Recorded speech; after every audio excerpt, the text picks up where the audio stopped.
Acquisition is going to be one of the opportunities for you over the next 10 years, more than it's ever been. The opportunity for acquisition is going to be huge, okay? Some of you are looking at your 10-year, your 3-year, your 5-year strategies, and you're like, okay, I got to go do this, and then I got to hire this person, I got to create that. Nothing wrong with that. But you're not even considering acquisition, and I think you should be looking at acquisition. That clip you just saw was from a recent event I did at our company called Master Networks, and I spoke on stage at our national conference called Connect. And what I want you to watch is this short segment that we cut out of my opening keynote where I talked about this event that's happening, this transfer of wealth that will be happening. And I think it's a strategy that most business owners are missing, and I don't want you to miss it. So check it out here.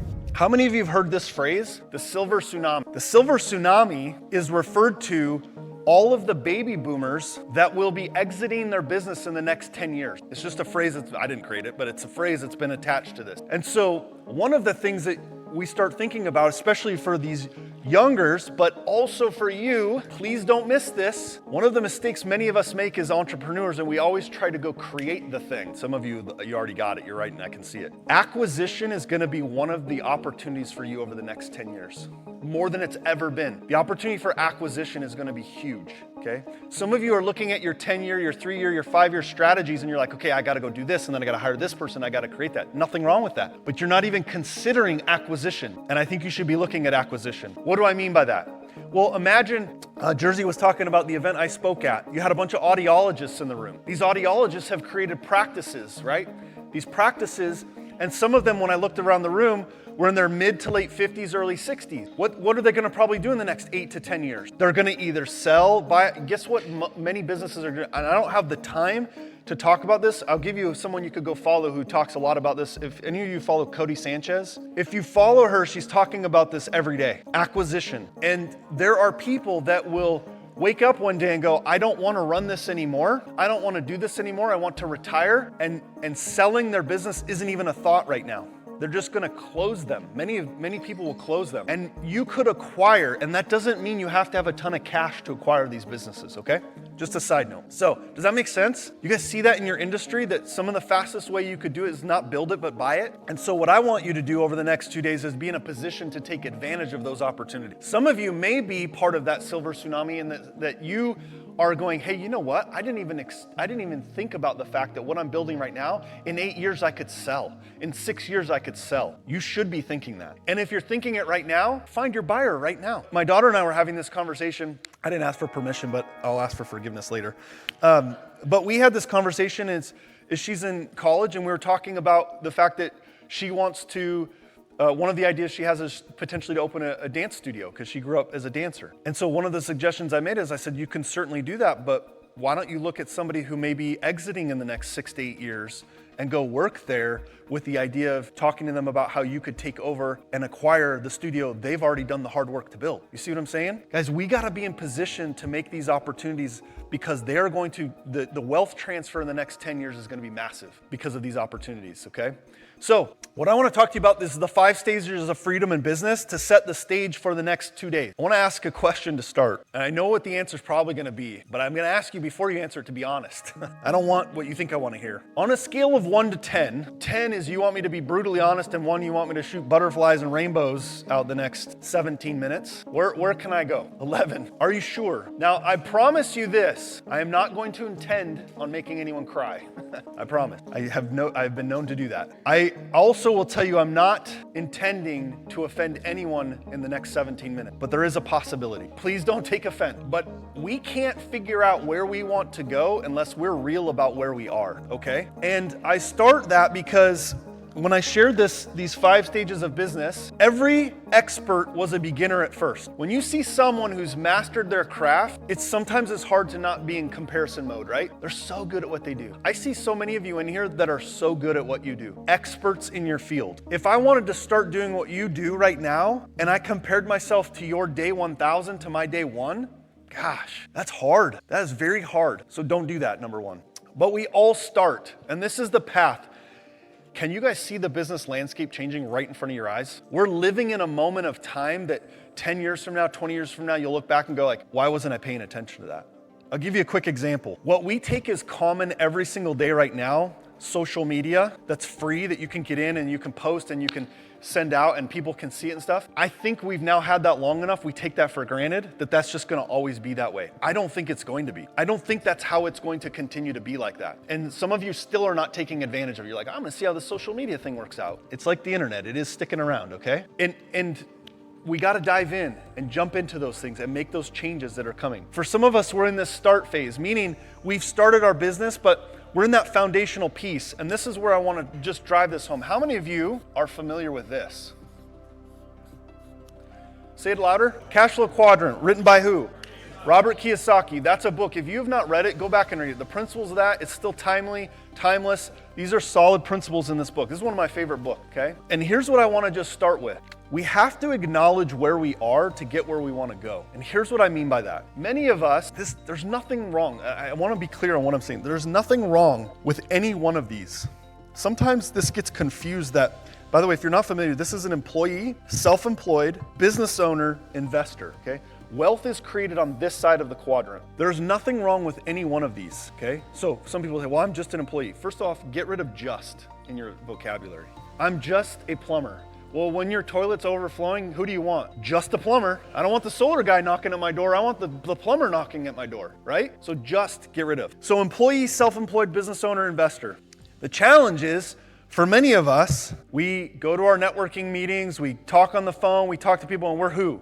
We're a business owner, right? But we're not. We're self-employed masquerading as a business owner. There is nothing wrong with that. Please hear me. I'll say it till I'm blue in the face. There's nothing wrong with that, except you're not a business owner. And there is a transition from here to here. Do you want to know what the biggest transition is from here to here? Say it again, Lene. Mindset. It is mindset. I'll give you the example. And you know, many of you who've listened to me for way too long, if you heard me say this, I never disrespect money. I respect it.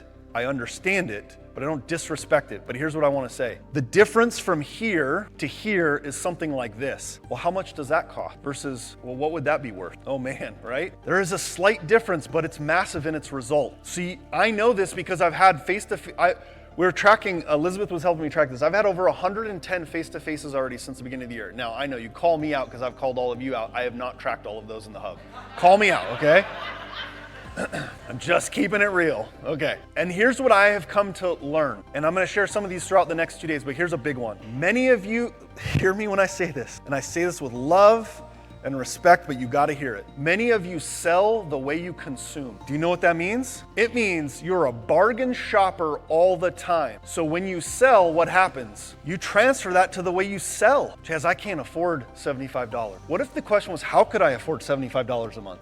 If we polled all of you and we were able to have a private conversation publicly with each of you, here's what would happen. Most of you who can control your price, by the way, that's one of the markets I'm going to talk about tomorrow.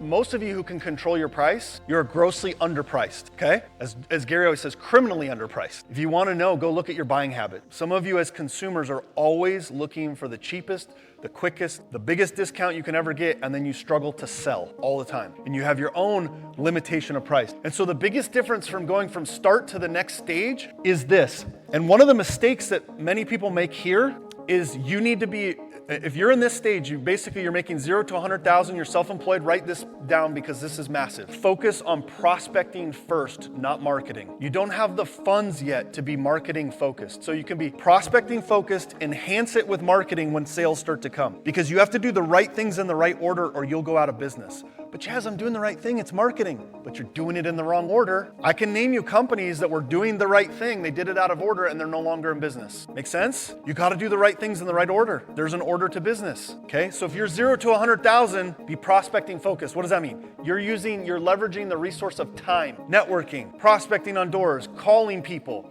using your relationships. That's prospecting, you're exchanging time. You don't yet have the resource of money to put into advertising and marketing. Make sense? So this is where most people here are self-employed, and quite frankly, same on the second stage. Survival, 100K to 250K minimum. Now, some of you in the room might be going, Chaz, if I was making 250K, I would not be in survival mode. But that's fine if you're self-employed. But if you want to be a business owner, those numbers will not work. I'm going to give you a second word that we're going to talk about tomorrow called margin. Yeah, some of you have been in the coaching program, you know. When we have this discussion, they're like, Chaz, I am working my butt off. I work so hard. I'm like, good for you. and you should, but I'm not making any money. You know why? We start looking at your numbers, guess what's off? Margin. Like, I've never looked at margin. I thought that was butter. No, margarine, okay? Survival. So when you're in 100 to 250K, it is painful. We often refer to this as the chaos stage. Anyone in this stage, don't raise your hand, don't raise your hand. If anyone is in this stage, you know what I'm talking about. This is chaos. You know why? Because you're stuck. You're straddling these two lines right here. You're like, I don't know, it's identity crisis. Should I stay self-employed or should I transition to business owner? Meaning, when I'm a business owner, I am no longer solely operating every task as a business owner. I will tell you, this is one of the hardest things in the world right here. This is why I love you guys. This is tough. This is hard. You have to be good at everything, right? You have to, think about what we asked somebody to do right here. I loved it. Case and I had a great conversation last night. We were talking about this. Like, you gotta be great at everything. You gotta know how to market, you gotta know how to prospect, you gotta know how to sell, you gotta fulfill, you gotta do your accounting, you gotta do legal, your HR, and you stink at that. You let yourself off the hook for everything. And you'd never let the way you talk to yourself fly with anyone else, right? So you gotta fire yourself first in HR. Okay, so S, self-employed. This is the transition right here, and it's so hard to business owner. Make sure you guys can see this, I didn't even ask, okay? So hard. This is why it's the chaos stage. Next. And if you look at, these are the disciplines you have to get right. The thinking, the targeting, the tracking and timing. For you to get into that stable mode, Jasmine, if I'm making $1 million, how are you telling me I'm only stable at $1 million? Well, when you make $1 million, gross revenue, come talk to me, you'll know exactly what we're talking about. Because now you need leverage. Leverage in technology and leverage in people. Those are the two ways. And it costs money. Oh, no one called me out on that. It doesn't cost money because you're investing in technology and people. Make sense? That's the transition of conversation. This is where you get into stability. You got to get really good at then at tracking your numbers, your timing. That's why I talked about margins, okay? Here's the next stage, team building. Now, it's like a rocket ship. We've talked about the race to leverage. It's a race. I just want you all to know none of you are safe in here when I'm on the stage because I might call out some of you. So we'll see how many show up tonight. But when I met Mickey, Mickey's heart just jumped. When I met Mickey, who is one of my dear friends, I love Mickey, and what he's built and his family, and they're all in this together, which is what I love. Mickey was down here, okay? He knew where he was, but one of the conversations I remember we had was this transition, this thing from here. And one of the things he said was, and it's still true today, it hasn't gone away, he just approaches it differently. And that is this. But when I am the operator, he said it differently, but I'm translating. When I'm the operator, I can control the quality of the product. He's a home remodeler, okay? I can control the end product. The quality is a certain level, okay? And there's a little bit of a limiting belief that I can train other people to that same quality. And you probably still, I know we have this conversation, you still, because he's so dialed into the quality of the product, that's still sometimes a concern, like, is that person doing the quality of work I could do? But if I were to share with you that the first year, almost 10 years ago now, 10 years ago, right? We started coaching 10 years ago. About 240,000, 280,000 in revenue, right? He's doing multiple millions a year now in multiple businesses. But it's now the discussions we're having are right here. Who's on the team? How's the leverage? How are they performing? Do I have the right person? And here's what's so amazing. The transformation is we could now be having a discussion about a comprehensive exit plan somewhere in the next 10 years for big dollars. Isn't that awesome? In multiple companies. And the thing is sometimes as a coach, you get the credit, but it's the player on the field, okay? He is doing the work. He and his family are doing the work. And I hear him talk about not just his family, but the families of those he employs, okay? Guys, you wanna make a big impact in the world? I challenge you who are in this quadrant to move to this quadrant. Yes, it's chaotic, it's stressful for those of you here. Move to this quadrant. You want more motivation? Be worrying about someone else's paycheck and not just your own too. That's the motivation, okay? Then the highest level, which many or most of us may never get to, is the significant stage, where the revenue we're generating is coming in at such a pace that we can now turn all of our effort to be the mentor, to be the guide, to be the person helping the one on stage 1 or 2 or 3, okay?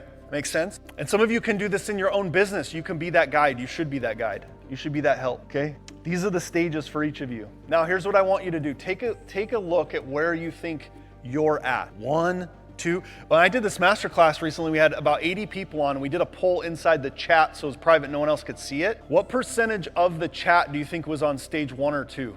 I'm sorry? 90, 95? Yeah, right in there, 90, 95%. You know, this is where actually most business owners that call themselves business owners are right here, 1 and 2. We got to change that. I want the good people in the world to have the money. Okay? Yeah. It will reveal who you are. And so when you can generate more revenue, you can impact more lives.